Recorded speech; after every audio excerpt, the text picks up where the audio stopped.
ابو موسیٰ اشعری کہتے ہیں کہ ایک سفر میں ہم رسول اللہ صلی اللہ علیہ وسلم کے ساتھ تھے.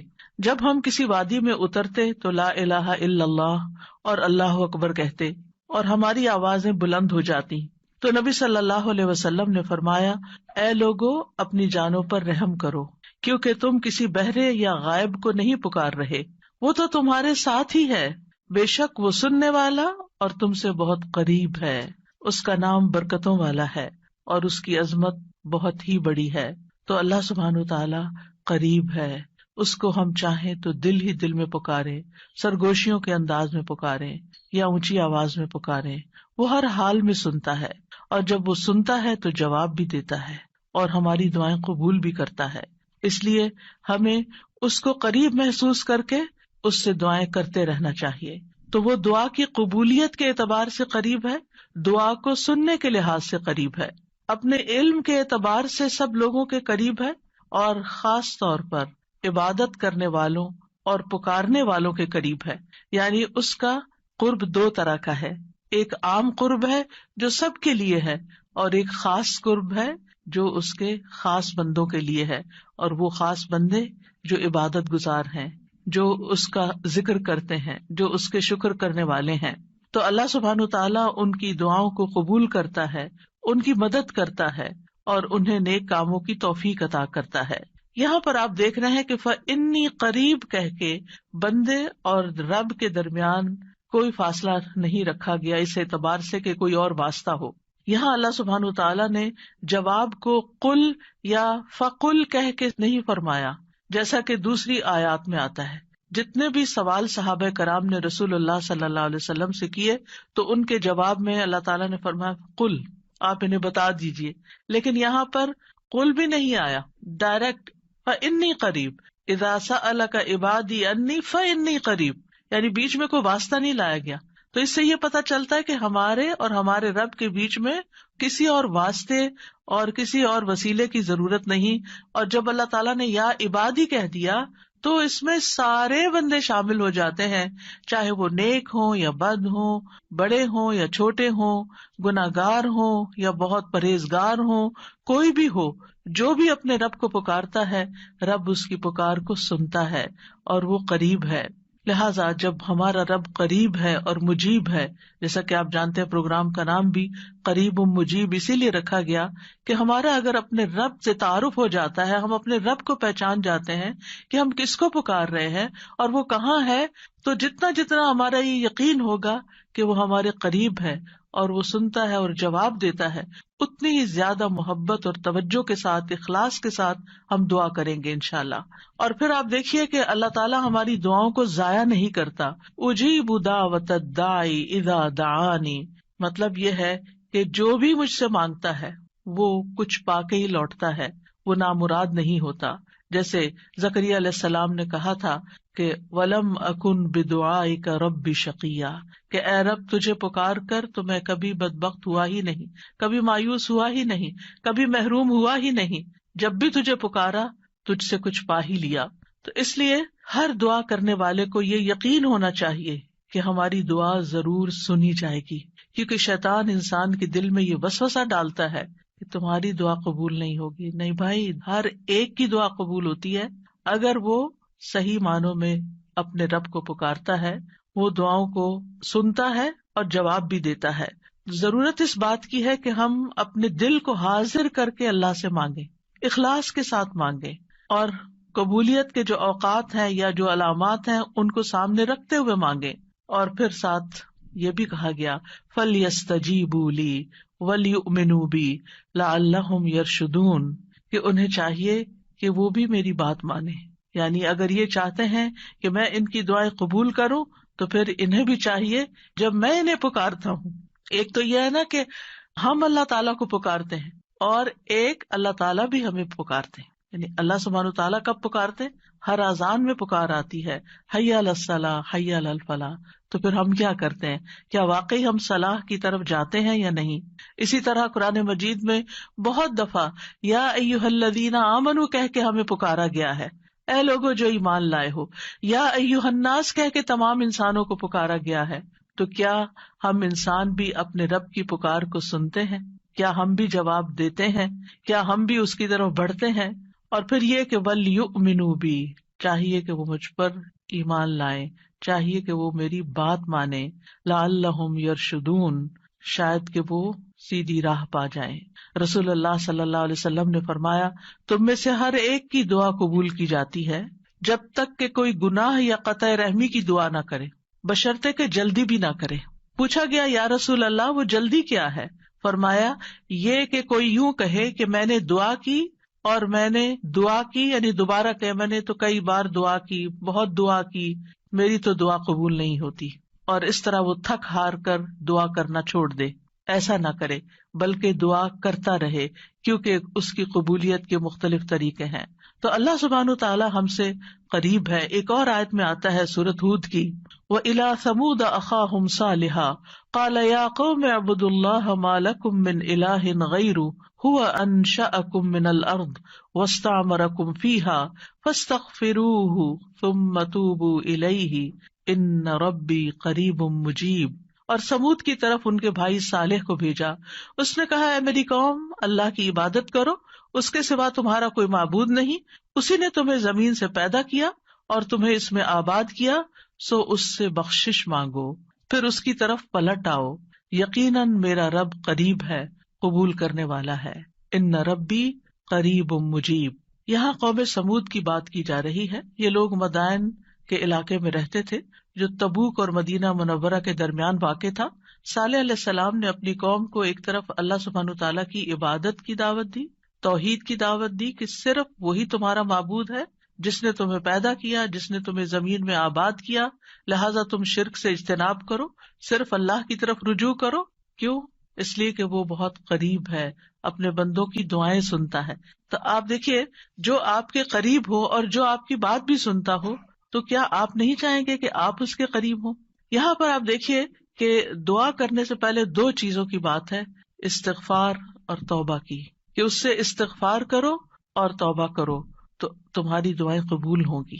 توبہ کا مطلب یہ ہے کہ گناہوں سے کنارہ کشی اختیار کرو اور اس بات کا پکا وعدہ کرو کہ آئندہ گناہ نہیں کرو گے، اور استغفار کا مطلب ہوتا ہے بخشش طلب کرنا کہ اللہ ہمیں معاف کر دے، ہمارے گناہوں پہ پردہ ڈال دے۔ اور توبہ اور استغفار دونوں ہم معنی بھی ہیں۔ امام ابن قیم کہتے ہیں استغفار میں توبہ شامل ہے اور توبہ میں استغفار شامل ہے، اور جب ان کو الگ الگ بولا جاتا ہے تو پھر اس کا معنی الگ الگ بھی ہوتا ہے، اور اگر یہ دونوں اکٹھے آئیں یعنی ایک دوسرے کے ساتھ مل کر آئیں تو استغفار کا مطلب یہ ہوتا ہے کہ زندگی میں جو ہم کر چکے ہیں غلط کام، برائیاں، اللہ تعالی ہمیں ان کے شر سے محفوظ رکھے، اور توبہ کا مطلب یہ ہے کہ ہم آئندہ گناہ میں پڑنے کے شر سے آپ کی مدد چاہتے ہیں، حفاظت چاہتے ہیں۔ اور توبہ اس پختہ ارادہ کو بھی کہتے ہیں کہ دوبارہ گناہ نہیں کریں گے، آئندہ یہ نہیں کریں گے۔ تو ان ربی قریب مجیب، میرا رب یقیناً قریب ہے، مجیب ہے، اور یہاں قریب قرب سے شفقت اور اکرام کے معنوں میں، یعنی رب بہت شفیق اور مہربان ہے، بہت کریم ہے، اور اس کا اپوزٹ ہوتا ہے بعید، دور، اور بہت کا لفظ سختی کے لیے بولا جاتا ہے کہ وہ جو شفیق نہ ہو، سخت ہو، کرخت ہو، اور پھر یہ کہ کچھ نہ دے، تو ایسا نہیں ہے ہمارا رب۔ ہمارا رب قریب ہے، مہربان ہے، اور اس کے ساتھ ساتھ یہ کہ وہ اپنے بندوں کا اکرام کرتا ہے اور انہیں سیدھے رستے پر چلاتا ہے، ان کی رہنمائی کرتا ہے، ان کی ضروریات پوری کرتا ہے، ان کی حفاظت کرتا ہے، ان کو مدد دیتا ہے، ان کی مشکلات دور کرتا ہے۔ لہٰذا ہمیں اپنے رب کو قریب پاتے ہوئے، اور قربت کا ایک احساس ہوتا ہے۔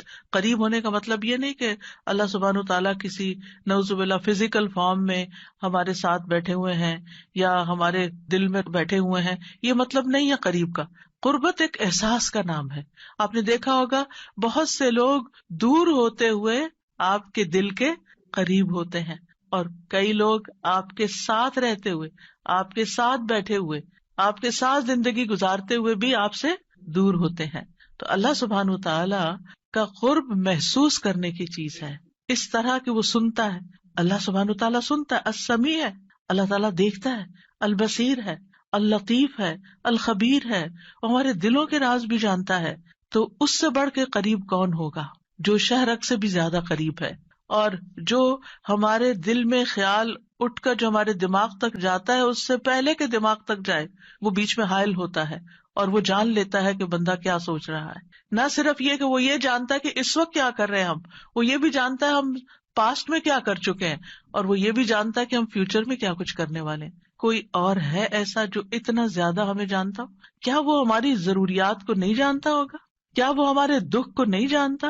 کیا وہ ہماری پریشانیوں کو نہیں جانتا؟ کیا وہ ہماری زندگی کے مقاصد کو نہیں جانتا؟ کیا وہ ہماری کوششوں کو نہیں جانتا؟ کیا وہ ہماری عبادتوں کو نہیں جانتا؟ وہ خوب جانتا ہے، وہ سب کچھ جانتا ہے. تو جو جانتا ہے اس سے مانگے بنسبت اس کے کہ جو جانتا بھی نہیں ہے اور ہم اس سے توقعات لگا کے بیٹھے رہے کہ یہ ہمارے لیے کچھ کریں گے. عام طور پر ہم جب کسی مشکل کا شکار ہوتے ہیں تو پھر بندوں کی طرف دیکھتے ہیں، نہیں، جو اپنے رب کو قریب پاتے ہیں وہ اپنے رب ہی کی طرف دیکھتے ہیں اور رب ہی کی طرف پلٹ پلٹ کر جاتے ہیں. اور تابا یتوبو کا مطلب پلٹ پلٹ کر جانا بھی ہے کہ واپس پلٹتے ہیں کہ اللہ تعالیٰ اگر ہماری کسی بات سے آپ ناراض ہو گئے ہیں یا ہم سے خفا ہیں تو ہم تیری ہی طرف پلٹتے ہیں. اعوذ بک منک، تجھ سے ڈر کے پھر تیرے ہی پاس پناہ لیتے ہیں اپنے گناہوں کے شر سے بچنے کے لیے، اپنی سیئات سے بچنے کے لیے. تو اس لیے تھرو آؤٹ جو ہمارا انشاءاللہ پروگرام ہوگا اس میں آپ یہ 2 لفظ بس پکے کر لیں، وہ قریب ہے، وہ مجیب ہے، وہ بہت قریب ہے اور وہ جواب بھی دیتا ہے، وہ دعائیں قبول بھی کرتا ہے. اس لیے اس رمضان میں خوب خوب دعائیں کرنی ہے. اور ویسے بھی آپ دیکھیں کہ دعا افضل ترین عبادت ہے. الدعاء مخ العبادہ، عبادت کا جوہر ہے، عبادت کی ٹاپ پر ہے. تو رمضان کا مہینہ عبادت کے لیے، لہٰذا اس عبادت میں دعاؤں کا ایک خاص حصہ ہونا چاہیے. دعا ہے کیا؟ دعا کا لفظ عربی زبان میں دال عین واو سے مل کر بنا ہے. دعا یدعو دعاء و دعوتن، یہ 2 مصدر ہیں اس سے.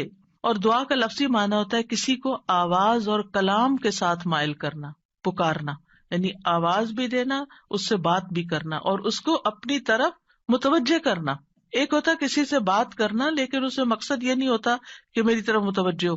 مثلا میں آپ سے بات کر رہی ہوں اس وقت تو مجھے آپ سے یہ ایکسپیکٹیشن نہیں کہ آپ میری طرف متوجہ ہو کہ میری کوئی مدد کریں.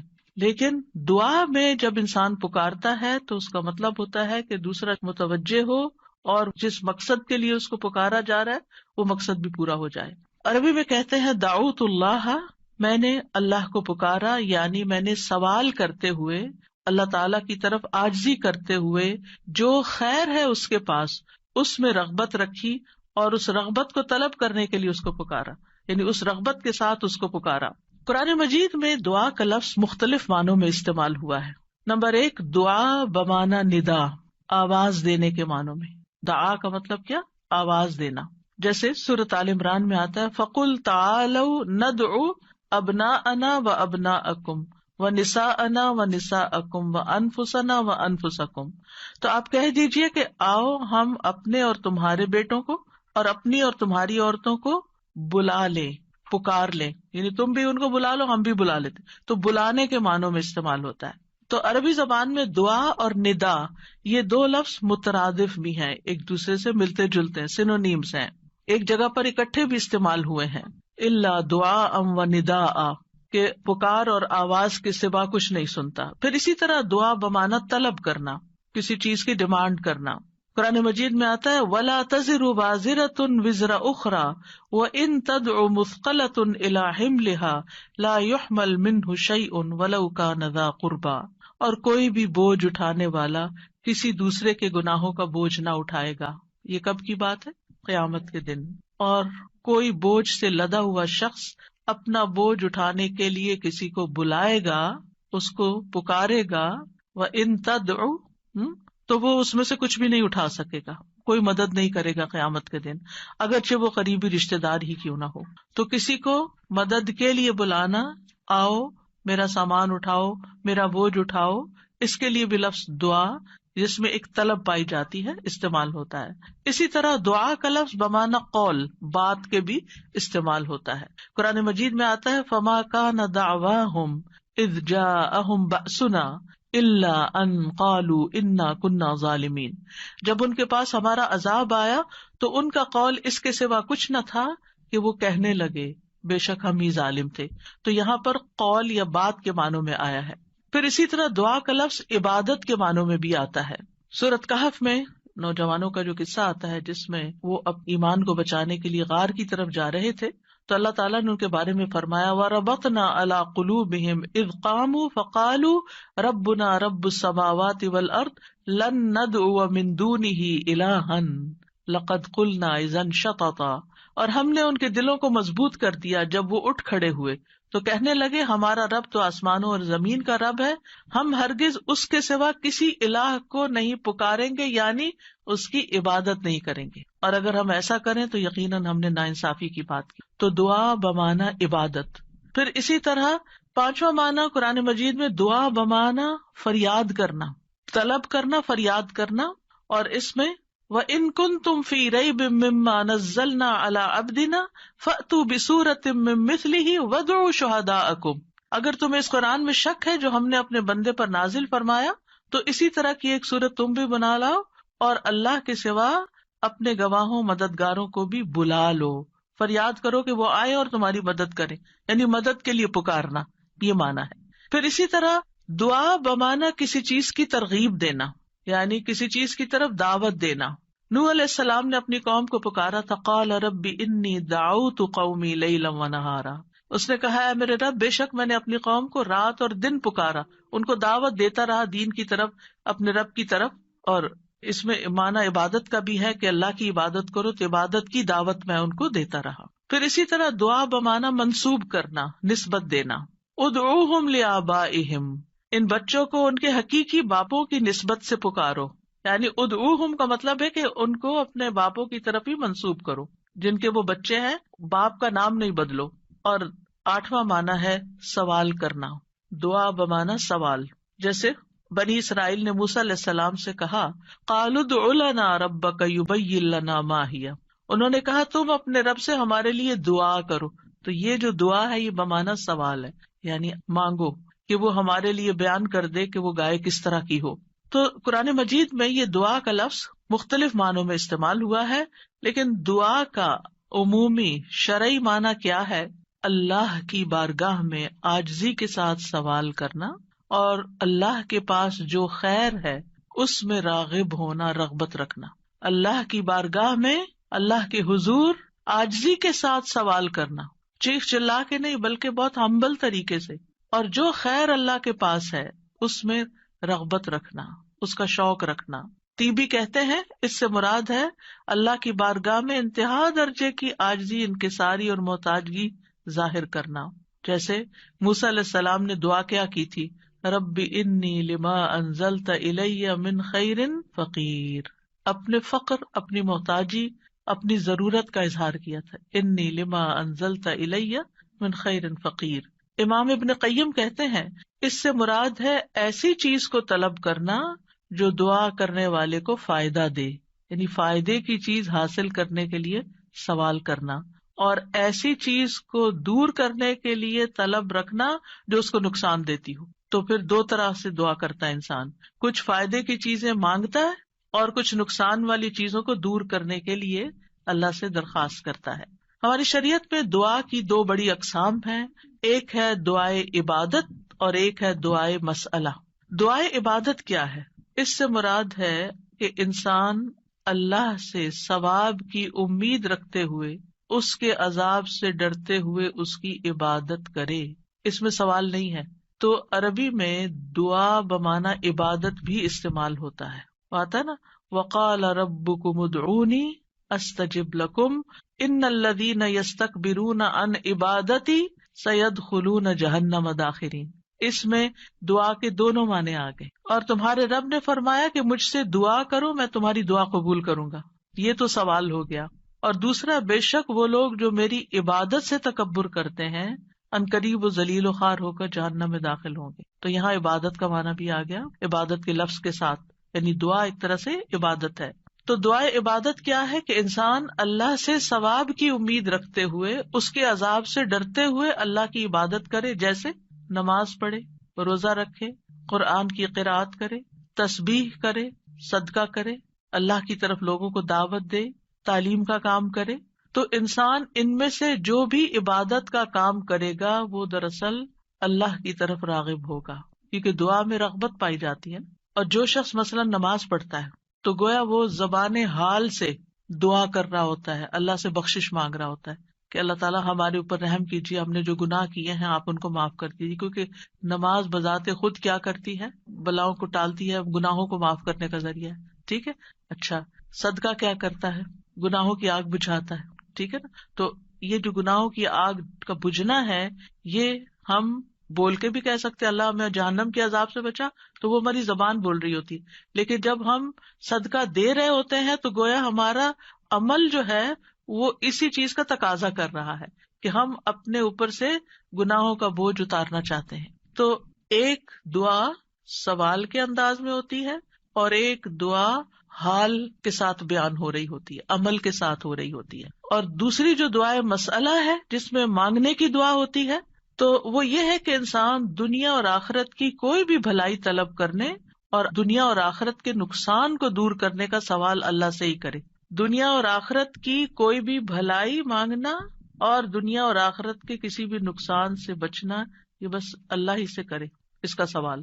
یہ دعائے مسئلہ ہے، یعنی سوال کرنے والی، یعنی وہ دعا جس میں ہم سوال کرتے ہیں. کن چیزوں کا سوال کرتے ہیں؟ دنیا اور آخرت دونوں. آخرت نہیں بھولنی. ربنا آتنا فی الدنیا حسنۃ وفی الآخرۃ حسنۃ وقنا عذاب النار. تو دنیا اور آخرت کی حسنہ مانگنا اور دنیا اور آخرت کے عذاب سے، مصیبت سے بچنا. وقنا عذاب النار، سب سے بڑی مصیبت تو آگ ہے نا، یعنی اس کی کوئی تکلیف انسان کو پہنچے. نبی صلی اللہ علیہ وسلم نے فرمایا دعا عبادت ہے. قال الدعاء هو العبادۃ قال ربکم ادعونی استجب لکم. تمہارے رب کا فرمان ہے میں پکارنے والے کی دعا قبول کرتا ہوں جب وہ مجھے پکارتا ہے. تو دعا جو ہے یہ عبادت کی اقسام میں سے سب سے عظیم قسم ہے. امام خطابی اپنی کتاب شأن الدعاء میں کہتے ہیں، اس حدیث کی وضاحت کرتے ہوئے الدعاء هو العبادہ، وہ کہتے ہیں کہ دعا عبادت کا ایک بڑا حصہ ہے یا سب سے افضل عبادت ہے. جیسے کہ لوگ کہتے ہیں لوگ بنو تمیم ہیں اور مال اونٹ ہیں، یعنی لوگوں کو دیکھنا تو بنو تمیم کو دیکھو، مطلب سب لوگوں سے افضل ہیں. نبی صلی اللہ علیہ وسلم اسی سے تھے نا، اور ان کی تعداد بھی زیادہ تھی. اور اسی طرح عربوں کے ہاں مال کی سب سے بڑی قسم اونٹ ہوا کرتے تھے. وہ کہتے مال تو اصل میں اونٹ ہے اور لوگ تو بنو تمیم ہی ہے. تو اسی طرح کہا گیا دعا تو عبادت ہی ہے. الدعاء هو العبادہ، دعا ہی عبادت ہے. الحج عرفہ، اس کا یہ مطلب ہے کہ صرف عرفہ میں جاؤ، یہ نہیں. مطلب یہ ہے کہ جتنے بھی ارکان آپ حج کے ادا کرتے ہیں ان میں سے عرفہ کے دن کا قیام اگر کسی نے پا لیا تو اس کا حج ہو گیا، اور وہ سب سے بڑا دن ہے جس میں بخشش ہوتی ہے.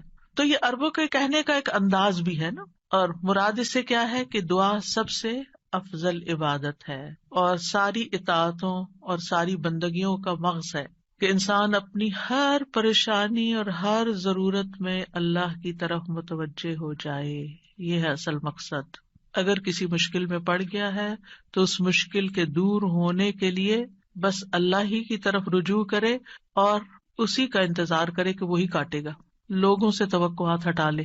اس کا یہ مطلب نہیں کہ ہم لوگوں سے ہیلپ لے نہیں سکتے، آپ لوگوں سے ہیلپ لے سکتے ہیں، آپ ان کو بتا سکتے ہیں کہ آپ کس مشکل میں اور اس کا حل کیا ہے، لیکن ان سے توقع نہ رکھے کہ یہ میری مشکل حل کر دیں گے. مثلاً آپ کو کوئی پرابلم ہوئی ہے، آپ کسی سے مشورہ کرنا چاہتے ہیں، آپ کسی سے کاؤنسلنگ لینا چاہتے ہیں، آپ ضرور لیں، لیکن یہ توقع نہ رکھیں کہ یہ آپ کا مسئلہ حل کر دے گا یا بس یہی آپ کے لیے سب کچھ ہو گیا.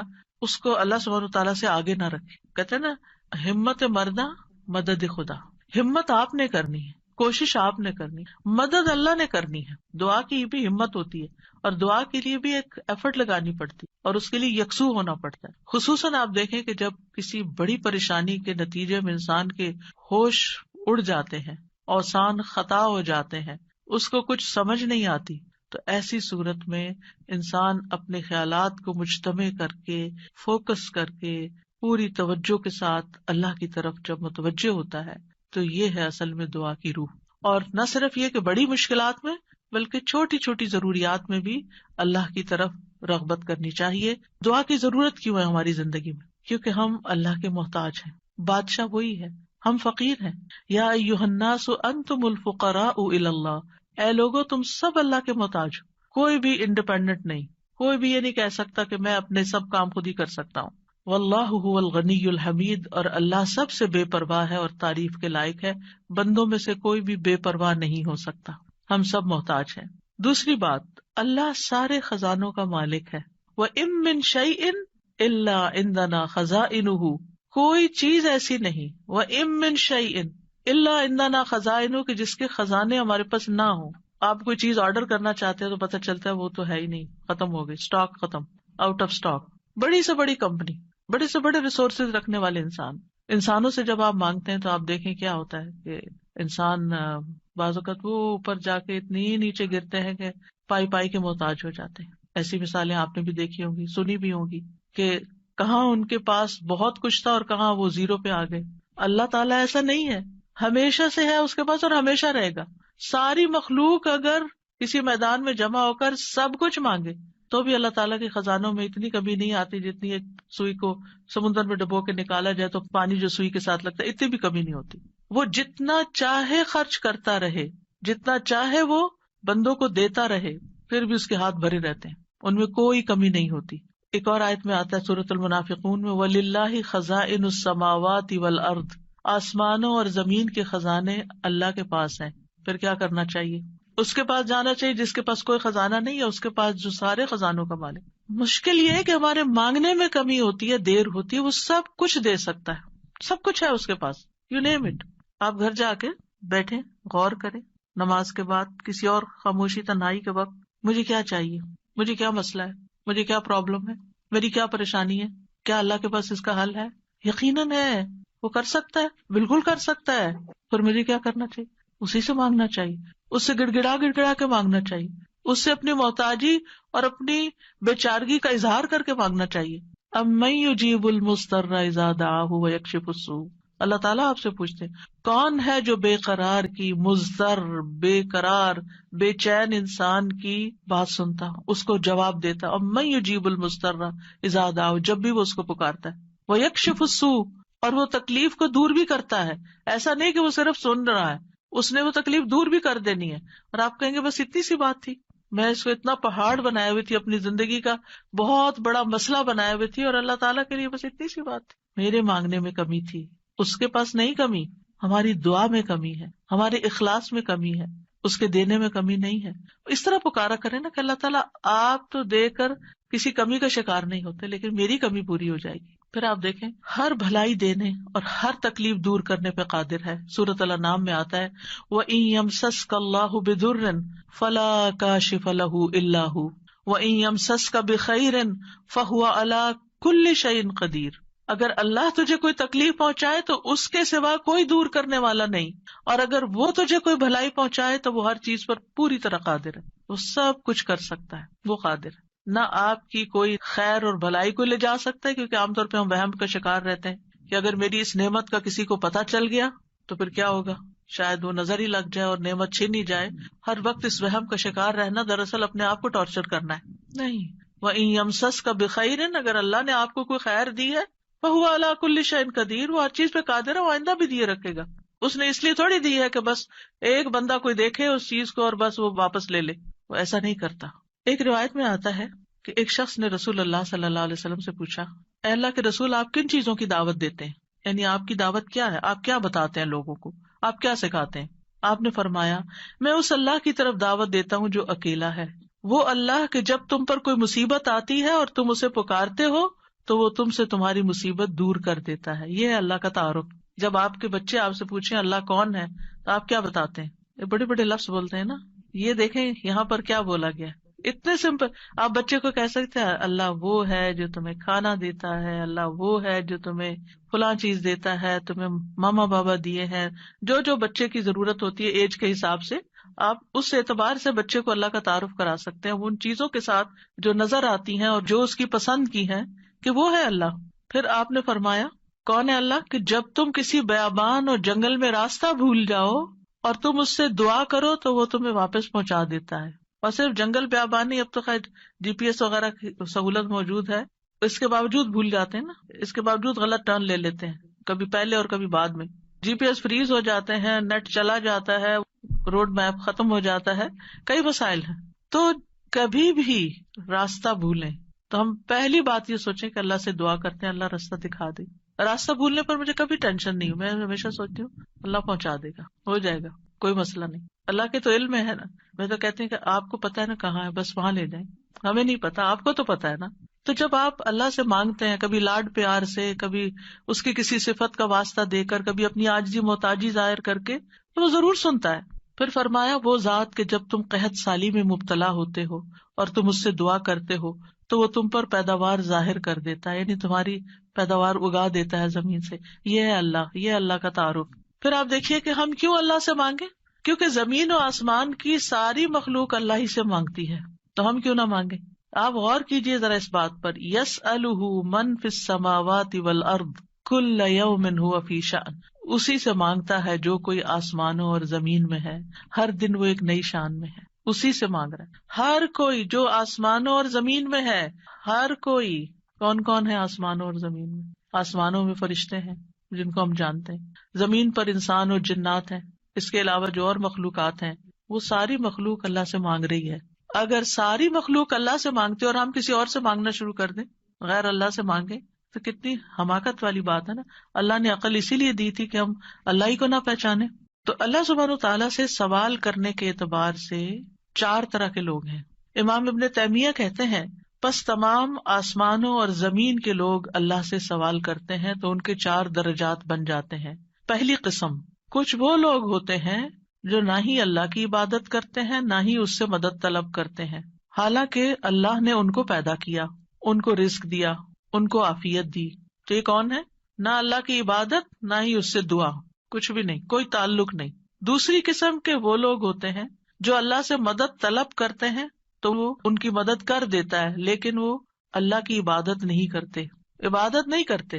ہاں, جب کوئی مسئلہ پیش آتا ہے تو پھر کیا کرتے ہیں, پھر دعا کر لیتے ہیں. ایسے لوگ آپ نے دیکھے ہوں گے, نماز نہیں, روزہ نہیں, صدقہ خیرات کچھ نہیں, ہاں کوئی مشکل پیش آئے تو پھر اللہ سے دعا کرتے ہیں. تیسری قسم کے کچھ وہ لوگ ہوتے ہیں جو اللہ کی عبادت اور اطاعت طلب کرتے ہیں, لیکن نہ ہی اس سے مدد مانگتے ہیں نہ اس پہ توکل کرتے ہیں. نماز روزہ کر لیں گے, دعا نہیں کرتے, کہتے ہیں اللہ کو پتہ ہی ہے نا کیا چاہیے, اب مانگنا کس لیے. نہیں, اللہ تعالیٰ خود فرماتے وقال ربکم ادعونی, تمہارا رب کہتا ہے مجھ سے دعا کرو, تو کیوں نہ دعا کریں, ہمیں دعا کرنی ہے. چوتھی قسم کے وہ لوگ ہوتے ہیں جو اللہ کی عبادت بھی کرتے ہیں اور اس سے دعا بھی کرتے ہیں, اس سے مدد بھی طلب کرتے ہیں. تو اللہ تعالیٰ اپنی عبادت اور اطاعت پر ان کی مدد کرتا ہے, جیسے ہم کہتے ہیں رب اعنی علی ذکرک و شکرک و حسن عبادتک, تو اللہ تعالیٰ مدد بھی فرماتا ہے. اب ہم اپنے آپ کو دیکھیں کہ ہم کون سی کیٹیگری میں فال کرتے ہیں, ہم کہاں ہیں. کیا ہم ان لوگوں میں ہیں جو عبادت بھی کرتے ہیں اور دعا بھی کرتے ہیں, تو یہ ٹاپ کلاس کے لوگ ہیں, اور باقی اللہ تعالیٰ کے حق میں کبھی کوتاہی کرتے ہیں. تو ہمیں دعا کرتے رہنا چاہیے, اللہ تعالیٰ کو پکارتے رہنا چاہیے, ہر ضرورت میں, ہر مقصد میں, ہر پریشانی میں, ہر دکھ میں, ہر بیماری میں, ہر موقع پر, ہر چیز کے لیے, چھوٹی سے چھوٹی چیز کے لیے, بڑی سے بڑی چیز کے لیے اللہ ہی سے مانگنا چاہیے, کیونکہ وہ دے کر احسان نہیں جتاتا, وہ دے کر شرمندہ نہیں کرتا, وہ دے کر ہم سے واپس نہیں مانگتا, وہ بغیر شرط کے دیتا ہے, غیر مشروط دیتا ہے. وَإِذَا سَأَلَكَ عِبَادِي عَنِّي فَإِنِّي قَرِيبٌ أُجِيبُ دَعْوَةَ الدَّاعِ إِذَا دَعَانِ فَلْيَسْتَجِيبُوا لِي وَلْيُؤْمِنُوا بِي لَعَلَّهُمْ يَرْشُدُونَ. وَإِذَا سَأَلَكَ عِبَادِي عَنِّي فَإِنِّي قَرِيبٌ أُجِيبُ دَعْوَةَ الدَّاعِ إِذَا دَعَانِ فَلْيَسْتَجِيبُوا لِي وَلْيُؤْمِنُوا بِي لَعَلَّهُمْ يَرْشُدُونَ. تو ہمیں مانگتے رہنا چاہیے کیونکہ وہ قریب ہے, وہ مجیب ہے. اللہ سبحانہ و تعالیٰ اپنے بندوں کو خود فرماتا ہے کہ اللہ سے اس کے فضل کا سوال کرو, یہ اللہ کا حکم ہے. سورۃ النساء میں آتا ہے وَاسْأَلُوا اللَّهَ مِن فَضْلِهِ, اور اللہ سے اس کے فضل کو مانگو کہ اللہ اپنا فضل فرما. فضل کیا ہوتا ہے؟ جو ہم ڈیزرو نہیں کرتے, نہ اپنی عبادت کی وجہ سے, نہ کسی محنت کی وجہ سے, نہ کسی قابلیت کی وجہ سے, نہ کسی ہنر کی وجہ سے, ہم ڈیزرو نہیں کرتے, لیکن آپ دے سکتے. ہم پھر بھی آپ سے مانگتے ہیں, چاہے ہم اس قابل نہیں, لیکن پھر بھی آپ سے مانگتے, آپ ہمیں عطا کیجیے. اور اللہ تعالیٰ کو یہ بات پسند ہے کہ بندے اس سے مانگیں, کیونکہ بندے کو جب کسی چیز کی ضرورت ہوتی ہے نا اور وہ اس کو اللہ تعالیٰ سے مانگتا ہے تو وہ اللہ تعالیٰ کے ساتھ کنیکٹ ہو جاتا ہے، اللہ تعالیٰ کو یاد کرتا ہے، اس کے سامنے اپنی حالت کا اظہار کرتا ہے، اپنا دکھ، اپنا شکوہ، اپنا غم، اپنا رنج، اپنی پریشانی اس کو سناتا ہے، جو سن کر آگے نشر نہیں کرتا۔ جب ہم بندوں کے سامنے اپنی کسی پریشانی کا ذکر کر دیتے ہیں تو بعض اوقات کیا کرتے ہیں، وہ آگے بیان کر دیتے ہیں اور یوں آپ کے راز کھل جاتے ہیں، آپ کا مرتبہ اور مقام لوگوں کی نگاہ میں گر جاتا ہے، کچھ لوگ آپ سے حسد کرنے لگتے ہیں، کچھ لوگ آپ کی تکلیف پہ خوش ہوتے ہیں۔ تو اس لیے ہمیں اللہ سبحانہ تعالیٰ کے سامنے ہی اپنے رنج اور دکھ کی فریاد رکھنی چاہیے۔ اللہ تعالیٰ اپنے بندوں کو ہر چیز کو اسی سے مانگنے کا حکم دیتا ہے۔ اب ہر چیز میں کیا ہے؟ صحیح مسلم کی روایت ہے، ابو ذر غفاری رضی اللہ عنہ کہتے ہیں کہ نبی صلی اللہ علیہ وسلم اپنے رب تبارک و تعالیٰ سے روایت کرتے ہیں کہ بے شک اللہ تعالیٰ فرماتا ہے، اے میرے بندو تم سب گمراہ ہو سوائے اس کے جسے میں ہدایت دوں، پس تم مجھ سے ہدایت مانگو میں تمہیں ہدایت دوں گا۔ نمبر 1 دعا کیا ہونی چاہیے؟ ہدایت کی۔ دن کی ہر رکعت میں ہم اہدنا الصراط المستقیم مانگتے ہیں، ہر کام میں ہمیں گائیڈنس چاہیے، ہمیں کلیرٹی چاہیے، چاہے دین کا کام ہو چاہے دنیا کا کام، ہر چیز میں ہمیں صحیح راستہ، صحیح اسٹریٹجیز اختیار کرنے کی ضرورت ہوتی ہے، تب وہ کام ہو پاتا ہے، اور اس طرح ساری کنفیوژن بھی دور ہو جاتی، ساری پریشانی بھی دور ہو جاتی کہ میں نے اللہ سے دعا کر لی، اللہ تعالیٰ آپ مجھے صحیح طریقہ بتا دے، مجھے اس کام کو کیسے لے کے چلنا ہے۔ تو ہر موڑ پر، ہر کام میں ہمیں ہدایت کی ضرورت ہوتی ہے، تو اہدنا الصراط المستقیم۔ پھر فرمایا، اے میرے بندو تم سب بھوکے ہو سوائے اس کے جسے میں کھلاؤں، تو تم مجھ سے کھانا مانگو میں تمہیں کھانا کھلاؤں گا۔ سبحان اللہ، سب سے بڑی ضرورت ہدایت کے بعد انسان کی کیا ہے؟ کھانا، جو اس کو دن میں کئی بار کھانا پڑتا ہے، اور انسان سب سے زیادہ پریشان بھی اس کے لیے ہوتا ہے، اور مال کا سب سے بڑا حصہ بھی اسی پہ خرچ ہوتا ہے۔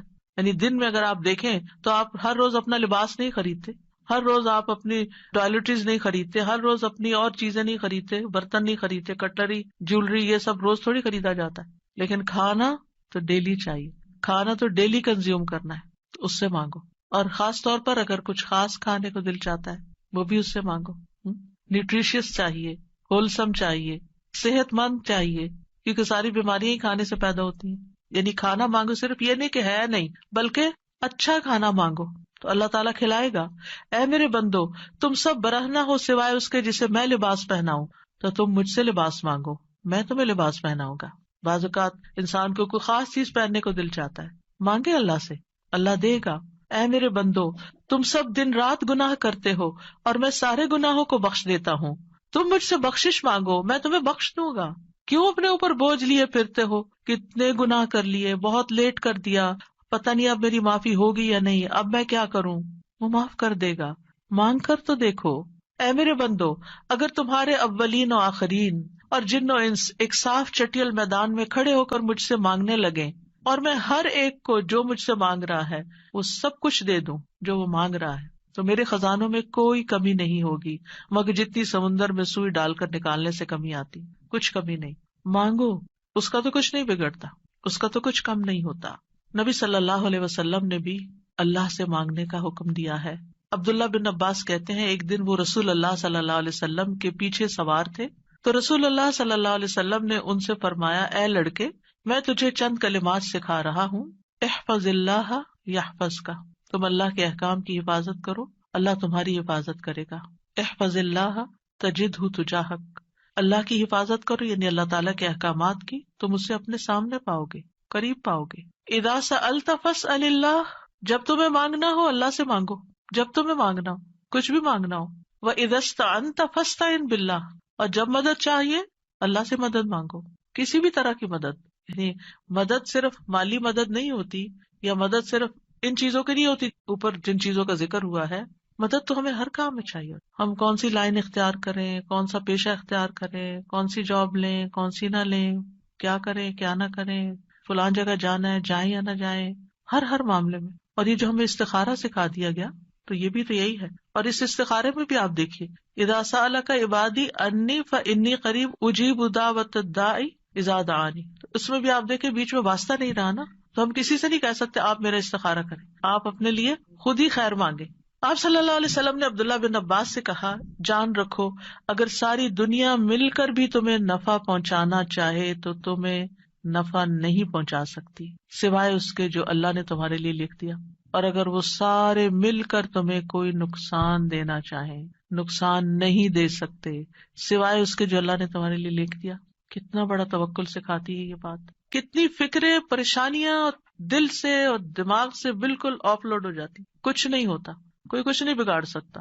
ہم ڈرتے رہتے ہیں نا, کبھی فیوچر سے ڈرتے ہیں, کبھی لوگوں سے ڈرتے ہیں, کبھی کسی بیماری سے ڈرتے ہیں, کبھی بھوک فقر و فاقہ سے ڈرتے ہیں, کبھی اپنے اولاد کے بارے میں ڈر رہے ہوتے ہیں, فکر کر رہے ہوتے ہیں ان کا کیا بنے گا, ان کے ایمان کا کیا ہوگا, ان کے کھانے پینے کا کیا ہوگا, ان کے رہنے کا کیا. یہی فکریں تو ہیں ہماری جن میں ہم ڈوبے رہتے ہیں. اللہ نے ہمیں صرف ان فکروں کے لیے تھوڑی بھیجا ہے, ہمیں تو اللہ نے اپنی عبادت کے لیے بھیجا تھا. اللہ نے ہمیں بڑے کام کرنے کے لیے بھیجا. ہم نے اپنے آپ کو چھوٹی چھوٹی چیزوں میں الجھا کر بیمار کر لیا اور انہی کے اندر ہی گھومتے رہے اور انہی کی فکر کرتے رہے اور انہی کے بوجھ تلے دبے رہے. جبکہ ہمیں تو کنتم خیر امۃ اخرجت للناس, تم بہترین امت ہو, تمہیں تو انسانیت کے لیے پیدا کیا گیا تھا, تمہیں تو اوروں کے لیے پیدا کیا گیا تھا کہ تم خود بھی ہدایت پر اور انہیں بھی اللہ کی طرف بلاؤ. اور تم صرف اپنی ہی ذات میں کھو گئے اور صرف اپنے ہی غم لے کر بیٹھ گئے اور صرف اپنی ہی پریشانیوں میں دن رات رہے. ان سب چیزوں کو تو اللہ کے حوالے کرنے کی ضرورت ہے, وہ ٹیک کیئر کرے گا. ان تنصروا اللہ ینصرکم, اگر تم اللہ کی مدد کرو گے اللہ تمہاری مدد کرے گا, اور وہ ضرور کرے گا. تم اوروں کی فکر کرو, اللہ تمہاری کرے گا. تو اس لیے ہمارے کرنے کا کام کیا, احفظ اللہ یحفظک, حفاظت چاہیے. تم اللہ تعالیٰ کے احکامات کی حفاظت کرو, جو تمہیں کہا جا رہا ہے وہ پابندی سے کرو, باقی کام اللہ کا ہے. اور پھر احفظ اللہ تجدہ تجاہک, جب تم اللہ کے بن جاؤ گے نا تو پھر اللہ کو بہت قریب پاؤ گے. پھر آپ دیکھیے کہ اللہ کے نزدیک دعا سے زیادہ کوئی چیز معزز نہیں. دعا انسان کو عزت دیتی ہے. جب انسان بندوں کے آگے ہاتھ پھیلاتا ہے تو ذلیل ہوتا ہے, اور جب اللہ سے مانگتا ہے دو ہاتھ اٹھا کے, بندوں کے سامنے تو ہم ایک ہاتھ پھیلاتے ہیں اور اللہ کے سامنے دو ہاتھ پھیلاتے ہیں. اور جب انسان اللہ سے مانگتا ہے تو اللہ اس بندے سے محبت کرتا ہے اور اس بندے کو دیتا ہے, نوازتا ہے اور عزت دیتا ہے, اپنی جناب سے دیتا ہے. اور جب بندوں سے مانگتے ہیں تو وہ کبھی دیتے ہیں کبھی نہیں دیتے, اور کبھی دے کے اذیت بھی دیتے ہیں, اور پھر احسان جتاتے ہیں, دکھ دیتے ہیں, ذلیل کرتے ہیں, بعض اوقات آپ کی انا کو مجروح کر دیتے ہیں, آپ کی عزت کو مجروح کر دیتے ہیں, آپ کو بعض اوقات بدنام کر دیتے ہیں. تو اللہ کے نزدیک دعا سے زیادہ کوئی چیز معزز نہیں. لیس شیء اکرم علی اللہ من الدعاء. پھر یہ کہ اللہ تعالیٰ دعائیں سنتا ہے. وَلَقَدْ نَادَانَا نُوحٌ فَلَنِعْمَ الْمُجِيبُونَ. یقیناً نوح نے ہمیں پکارا تو ہم بہت اچھے قبول کرنے والے ہیں. ہم نے ان کی سنی, ہمیں کیوں بتایا جا رہا ہے تاکہ تم بھی پکارو, تمہاری بھی سنی جائے گی.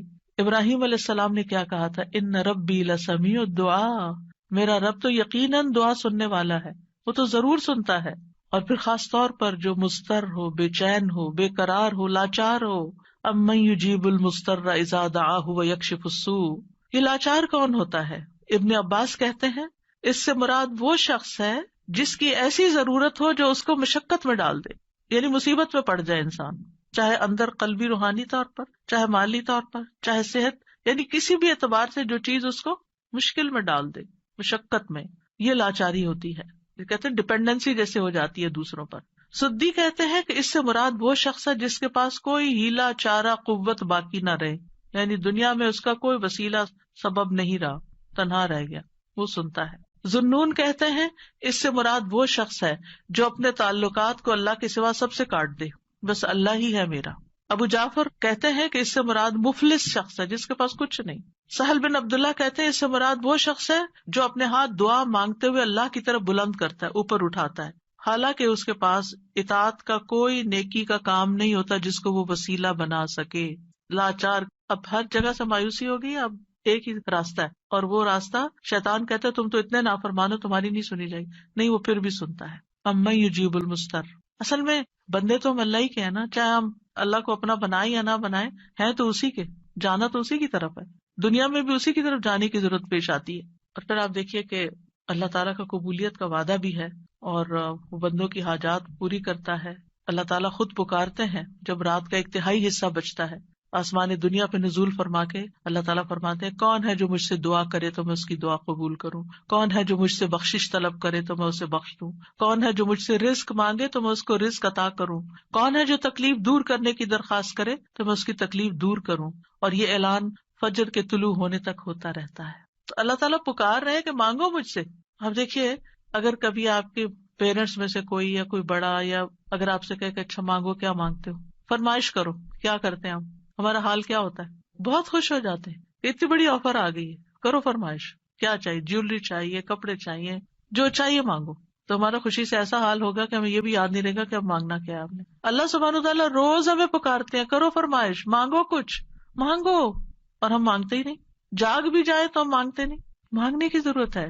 آپ دیکھیے کہ دنیا کے بادشاہ جب کوئی سوالی آتا ہے، کوئی بیگر آتا ہے، وہ دروازے بند کر دیتے ہیں. جو انسان 2 سے 3 دفعہ آپ سے کچھ مانگ چکا ہو، جب آپ اس کو دیکھتے ہیں تو وہ موڑ کے چل دیتے ہیں، یہ پھر آ گیا ہے، پھر کچھ مانگے گا. کیا اللہ تعالیٰ بھی ایسا کرتا ہے؟ 100 بار آئے آپ اس کے پاس، 100 بار عطا کرے گا. وہ اپنا دروازہ بند نہیں کرتا، وہ اپنی دولت نہیں چھپاتا، وہ تمہارے لیے ہر روز رات کو دروازہ کھولتا ہے، آ جاؤ تم میری طرف، مانگو مجھ سے.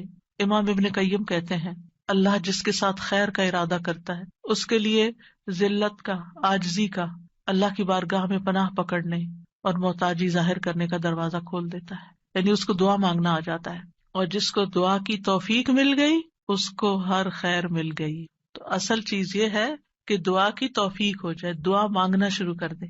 آپ دیکھیں کہ اس نیت سے بھی یہ پروگرام رکھا گیا تھا کہ ہم روز دعا کے بارے میں کچھ سنیں، پھر دعا کے مطلب کو سمجھیں، دعا دعا دعا کرتے رہے تاکہ ہمیں دعا مانگنا آ جائے.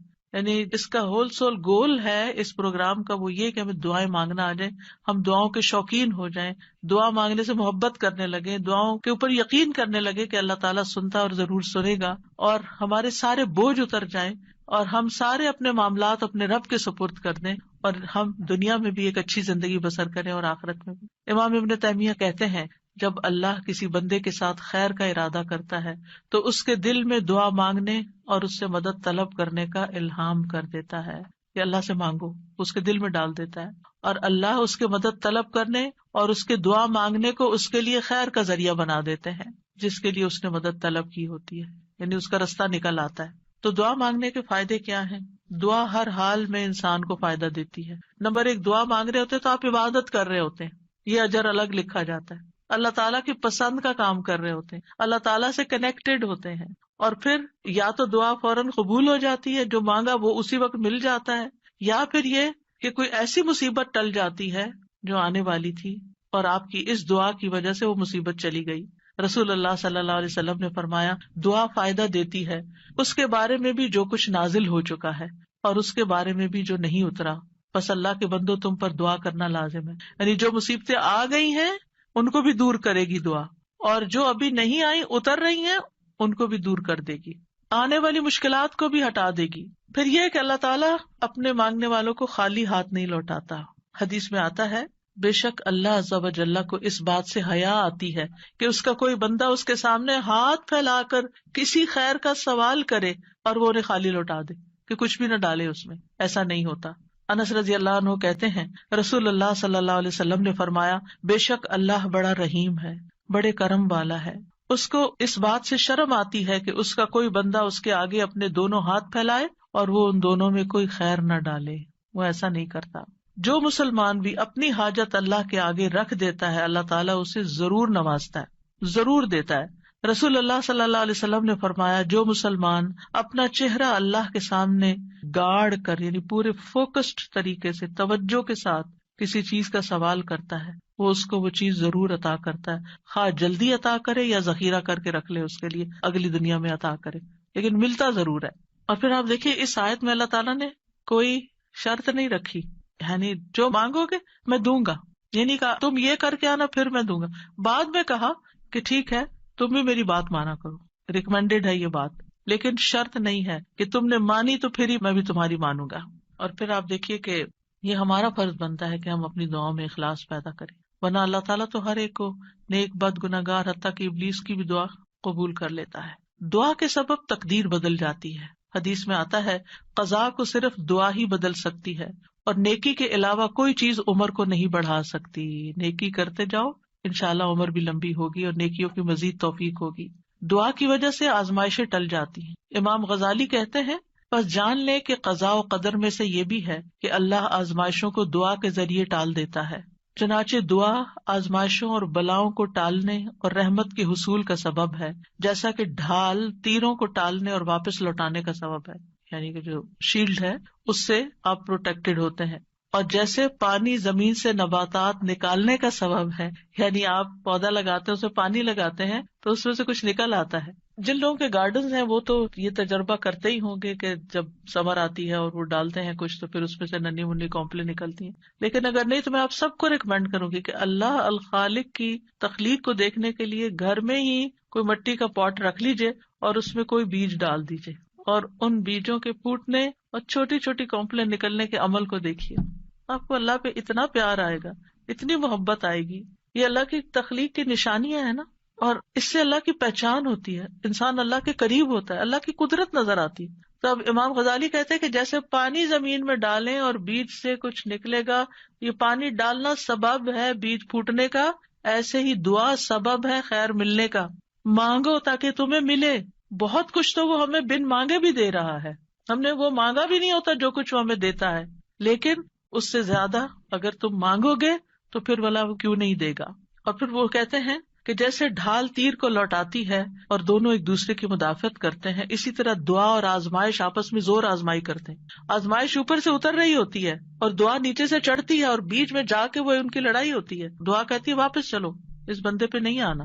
تو اس لیے بہت ضروری ہے کہ ہم اللہ تعالیٰ سے مانگتے رہیں. اور آپ دیکھیں کتنی دعائیں ایسی ہیں جنہوں نے تاریخ کا رخ پھیر دیا، شر سے خیر کی طرف، بہتر سے بہترین کی طرف.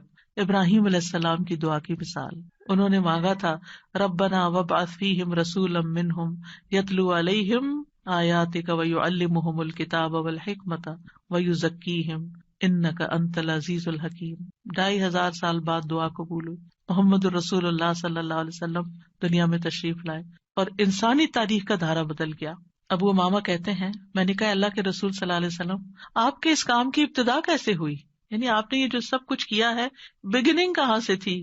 کہا میرے باپ ابراہیم علیہ السلام کی دعا سے. آپ بھی اپنے بچوں کے لیے، نسلوں کے لیے، اپنے شاگردوں کے لیے دعائیں کیا کریں. معلوم نہیں ان میں سے کون آپ کی دعا کی وجہ سے کوئی ایسا خیر کا کام کر جائے جو آپ کے لیے بہترین صدقہ جاریہ بن جائے. تو دوسروں کے لیے دعائیں کرنے میں بخل سے کبھی کام نہ لیں. بعض اوقات کچھ کام ہم خود نہیں کر پاتے، نہ اس کے قابل ہوتے، نہ ہماری اتنی زندگی ہے، نہ اتنی سخت ہمت اور صلاحیت، لیکن ہم جب دوسروں کے لیے وہی دعائیں کرتے ہیں تو اللہ سبحانہ وتعالیٰ ان کے ذریعے وہ سارا ثواب اور خیر ہم تک واپس پہنچا دیتا ہے. ہم سب لوگ، انسان، باقی مخلوقات بھی نبی صلی اللہ علیہ وسلم کی آمد کی وجہ سے رحمت پاتے ہیں، آپ رحمت للعالمین ہیں، اور اس دعا کی وجہ سے دائمی خیر اور بھلائی پا رہے ہیں. پھر نوح علیہ السلام کی دعا. نوح علیہ السلام بہت مظلوم تھے، ان کی قوم دعوت دینے کی وجہ سے ان کو مارتی پیٹتی بھی تھی. پھر انہوں نے جب دعا کی تو وہ ان کی نجات کا ذریعہ بنی. عیسیٰ علیہ السلام کی دعا جو آخری زمانے میں ہوگی، جب طور میں آخری زمانے میں ایمان والے ان کے ساتھ محصور کر دیے جائیں گے، تو ان کی دعا کی وجہ سے مسلمانوں کے لیے فتح ہوگی، یاجوج ماجوج کی تباہی ہوگی. ابن قیم کہتے ہیں مصیبت کو ٹالنے میں اور اپنا مقصد حاصل